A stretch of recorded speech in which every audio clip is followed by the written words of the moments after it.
All right, tonight Danny Salazar will start for the first time since September 27th, 2017. Let's take a look at what is also happening back on September 27th, 2017. The Indians won the game 4-2. Salazar, 4 2/3 innings pitched. On the same day, Dwyane-Wade signs with the Cavaliers. There's so much going on in this graphic, right. It's beyond belief. How about this one? September 24th, 2017, the same day, deshone-kizer. Remember him? He used to be a starting quarterback for the Browns. 3 INTs in a 31-28 loss to the Colts. Kenny-Britt. Are they going to put a statue up for Kenny-Britt? 5 receptions, 54 yards, and a touchdown. I'm surprised Britt didn't do a video of him leaving Cleveland. Dwyane-Wade, a Hall of Famer, no question about it, but he quit on the Cavs. Yes, he did. I mean, tell me I'm wrong. No, you're not wrong. He couldn't wait to get out of here and wouldn't stick it out for 1 year with the Cavs. Look at the starting lineup on that day for Danny Salazar. Francisco-Lindor, Austin Jackson, Jose-Ramirez, Edwin-encarnacion, Carlos-Santana, Jay Bruce, yandy-diaz, Jason-Kipnis, and yan-gomes.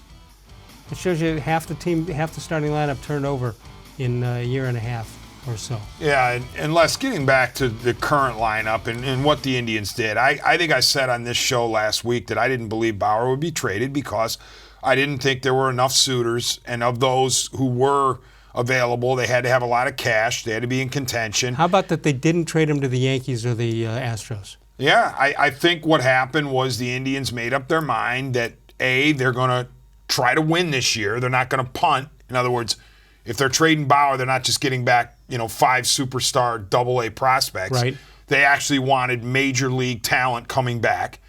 And they didn't unload salary. I mean, yeah, I really wish that the Reds would have done what most teams do, and that is pick up the remainder of Trevor-Bauer's salary. But the Indians wind up paying that, so we're told, hey, look at the Indians, they're willing to fork this cash over. But they checked a lot of boxes in the same deal. They got the rental, right? The rental power bat. Usually that's a separate deal, but right. I think You're because talking about Puig right now. because of the one trade deadline as opposed to 2, everything sort of gets mishmashed. You got the rental, you got the key piece in the trade, which is Reyes.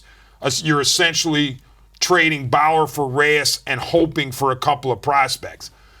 And then you get the prospects, the future part. So you satisfied future, present, and rental all at the same time. All right, so you didn't blow up your farm system and you didn't break your bank. Your analysis then, give me an A, B, C, D, E, F, G. No, just A, B, C, D, E, F. I mean, I hate to do this with the draft because we don't know how they're going to turn out. I don't know how Reyes and Puig are going to look in an Indians uniform, or are the Indians going to wind up catching the Twins? They're both huge guys.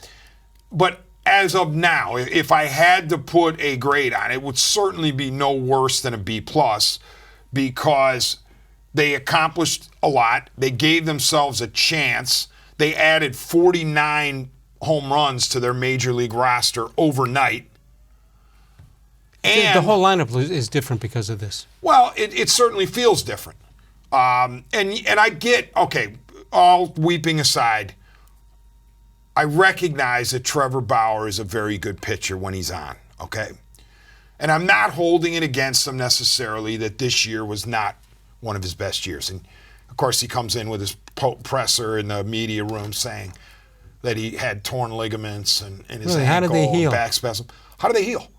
When was he off to heal the torn ligaments in his ankle? I don't know. But anyway, he's great. He's a magician when it comes to that. But I still say, a valuable piece to your rotation.